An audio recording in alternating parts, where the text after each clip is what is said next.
আসসালামু আলাইকুম রাহমাতুল্লাহ। আমি এখন এই ভিডিওর মাধ্যমে আপনাদের একটি হাদিস শেয়ার করব।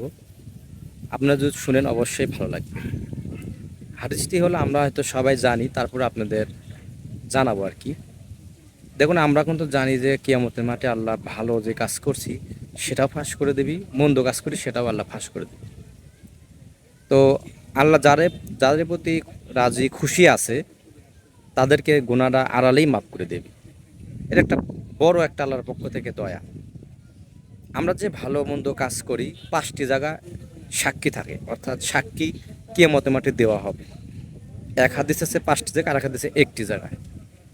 প্রথম নাম্বার সাক্ষী দিবে আপনার জমিন। জমিন মানে যে মাটির উপর অথবা জমির উপর যে কাজটা করতেছি ভালো মন্দ, সেই কাজটা জমিন সাক্ষী দিবে।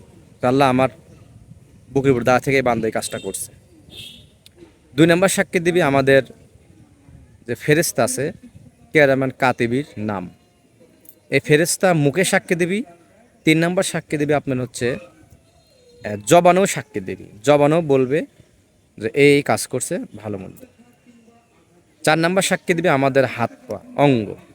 5 নাম্বার আল্লাহ শুরুর থেকে জানে যে আমি কেমন ভালো কাজ করছি, কেমন গুনাহ কাজ করছি।